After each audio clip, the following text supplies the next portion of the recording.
Na guys, alasin na natin yung old pipe niya para malatagan natin ng bago. So, ito ko dito. Bet, tingnan mo nga kung ako'y natatanaw yung magandang lalaking player. Minsan po, may ganun talaga. Mas magandang lalaki ka kaysa sa customer.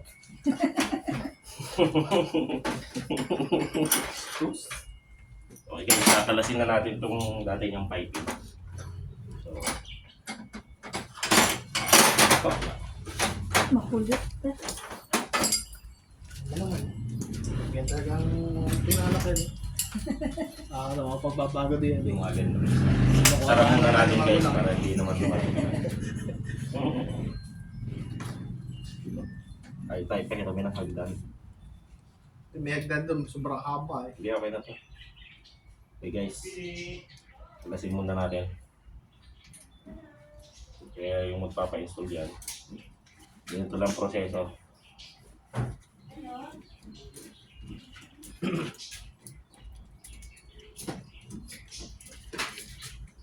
Sarap muna ha. Basta lang na, saka kalasin.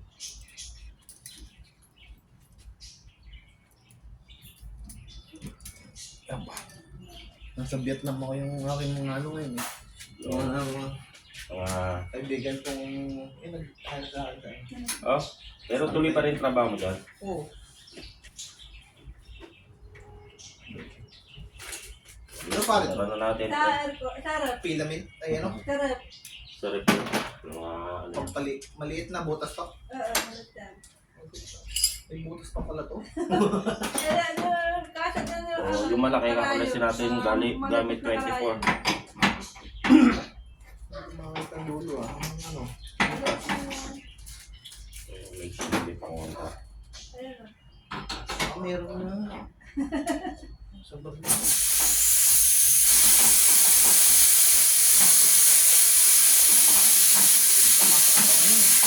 Yung luma yan, pre. Ako na natin. Meron pa naman yan. So, tapapon po natin yung luma kasi magkakarga naman tayo ng bago. Para, ano na rin. Yan ang kaganyan. Ilang kilo? Ano lang pre, mga 120, 130 lang. So yung tira, kasi 2 kilo rin. Itabi mo lang. Hindi, 2 kilo. So kala ko mag, ano ka? Oo, magpa-parging tayo ng ano konti. Bubong ba? Oo, magpa-flashing tayo. Kasi yan, konti lang flashing nito.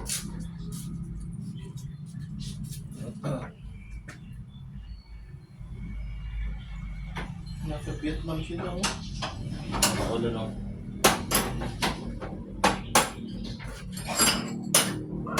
Makontra natin.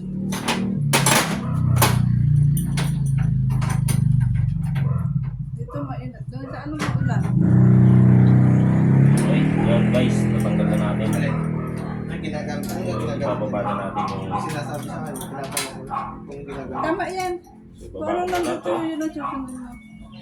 Hindi yung ano, brand. Oo, okay lang yan. Basta malagay yung ano, klase ng creative radio. Ando na. Okay, baba muna natin yung gauge baka malaglag eh. Yan. Kung ano lang dito, yun na naman. Hindi yung brand na tinatanong ko. Kasi Wala naman yun. Wala. Para basta Depende mahal. baka may ibang brand tong gusto mo lang yan. Ito naman. So, baba muna. Ang mahalaga, ano, after Hindi mo guys sasabit. Hindi, mamaya pa. Magkakalas pa ako nito. Ayan. Pero ng lintay. Okay. Yes. Bigat nito ah. Branded to pre. Ha? Branded to. Buti na lang, Pare, yan na lang kulang ginagamit niya 3,000 lang naman yan. Kasi nagbablog na tayo, so hindi na natin gamitin yung mumurahin natin. O, mano, di ba? Pagka magbablog ka, gamitin mo yung original mong gamit para, ano. Dati kasi luma. Yan po. So ngayon, buksan po natin to para makita natin yung tugtungan. Maganda pa to. Ay, cutter na lang po. Mas maganda pa to sa ginagamit ng mga nag-aircon dito. Siyempre. Hindi, dati na yan. Hindi ko lang kasi yung ginagamit. Oh. Ano muna tayo. Okay. Ayan, nabuksan na Guys, nakalas na natin dito sa main. So ito yung karugtong nun. Ito yung indoor unit. Ito yung papunta dito. So nakalas ko na dito. Ito, kakalasin din natin. 24 to. Ito size na malaki na to. Tapos pag nakalas, tatanggalin natin itong luma. Papalitan natin ng bagong pipe. So i-layout natin na mas maganda. Since bago naman. So malambot siyang i-twist. Yung okay. Okay guys, yan nakalas na natin yung tubo. Dito, nakakulay ko lang. O binalatan na natin din yung insulation.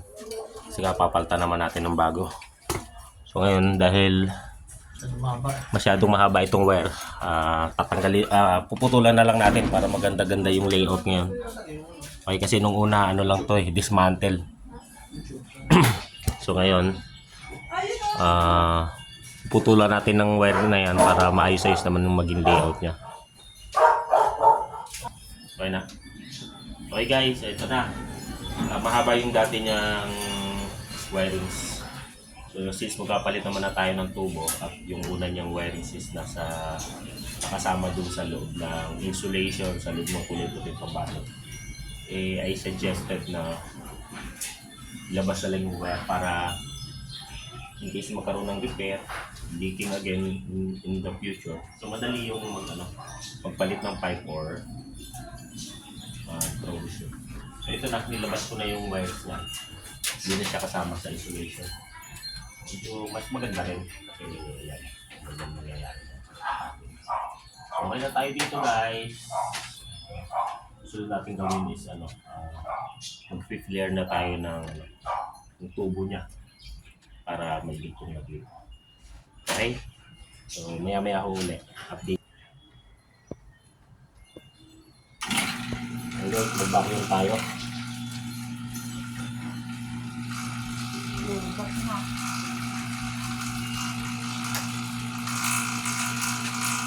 Okay guys. Pakabitin na natin ng mga tubo. Bagong tubo piping. Hindi pa lang natin babalutan kasi mamaya natin babalutan. So ngayon, bago tayo magpalit ng refrigerant or magdagdag man, kailangan natin vacuumin kasi baka may mga duming nakapasok dyan sa bagong tubong natin. Ganun na rin para sa evaporator is mahigop na yung mga dumi, yung mga hangin na naroon, saka anumang contaminants.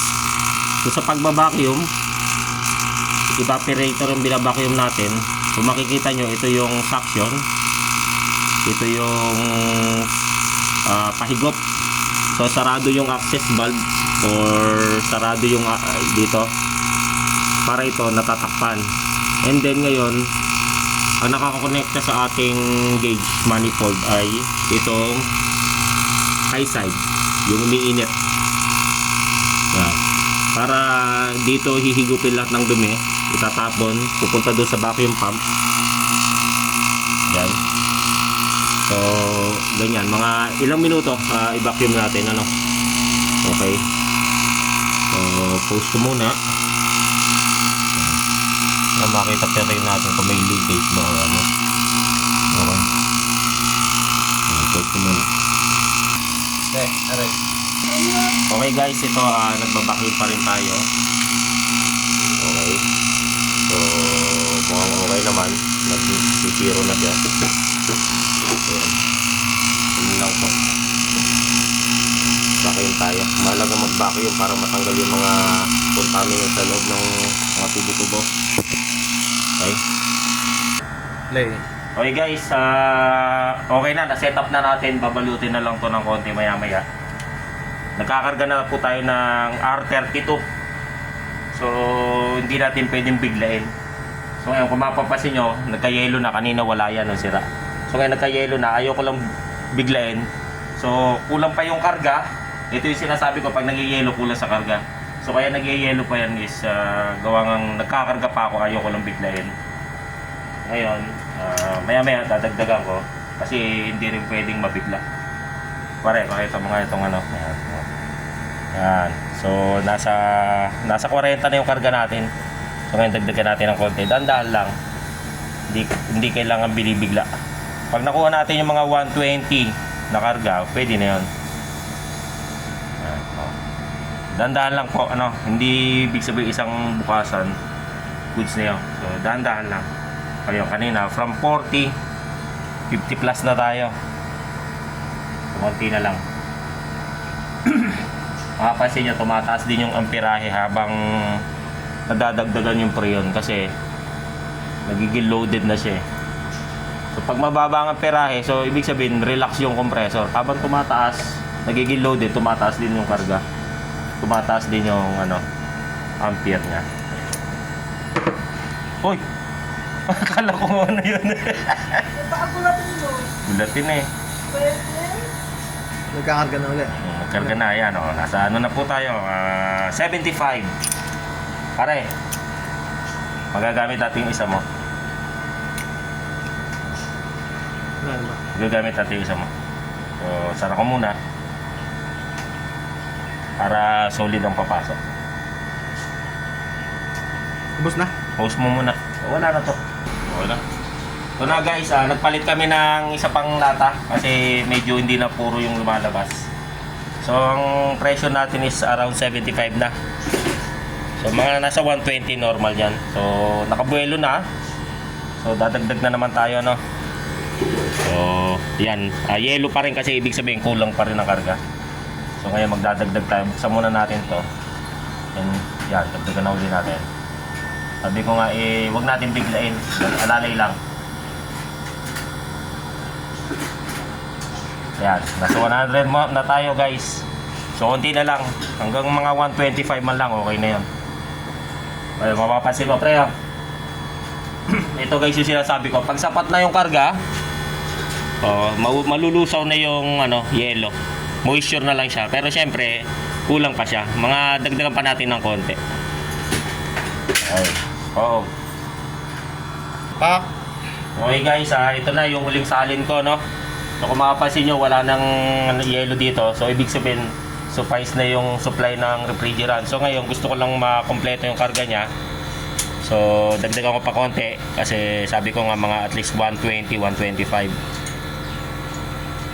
Isa pa. Ayan guys, okay na yan. Yan ang normal na mga kargahan ng ganitong inverter R32. So okay na po yan. Pasara ko na. So mamaya natin tanggalin yung gauge kasi para sa observation natin. Kung mapapansin nyo, tumaas na rin yung ano, amperahe. So yan, kailangan hindi siya lalagpas doon sa 11 na sinasabi niya. Yan, ligin na yan. Okay na guys. So, mamaya uli, update. Kaya na guys, tinanggal ko na yung gauge kasi okay na naman yung karga natin. So ngayon while nag-observe tayo, tingnan nyo, 8, 7 point something yung amperes.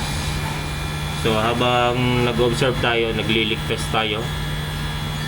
Yan, ilagyan natin ng joy para malaman kung may leak. May bula ako nakita pero iba naman yan. Ano naman yan? Parang tumulo lang. So yan dalawa, hinuhuli natin balutin yan kasi para ma-leak test ng ayos. And then pag okay na, mapapansin nyo din naman yung tubo is bibilis na yung daloy ng tubig. The more na maraming tubig na tumatagas, ibig sabihin nagrara ng okay yung ating aircon. So yan, observing na lang po tayo. Maganda naman yung buga ng init. So observe lang natin ng mga ilang minuto pa. Ito na guys, tapos na tayo. Okay na po, binalot na natin. Tapos na tayo, tinakluban na natin. So, check naman natin sa loob. Okay na po tayo. Yun, lamig. Woo! Ayun na po, ayan, okay. Okay na tayo. So, solve na yung customer natin. So, pwede na nating iwan to. So, tapos na. Okay, maraming salamat. Ito po yung ating gwapong-gwapong customer. Ayun, nagtatago. Kasi maraming tinaguang babae ng kabinataan. Ayan na, tapos na po tayo. Okay guys, maraming salamat.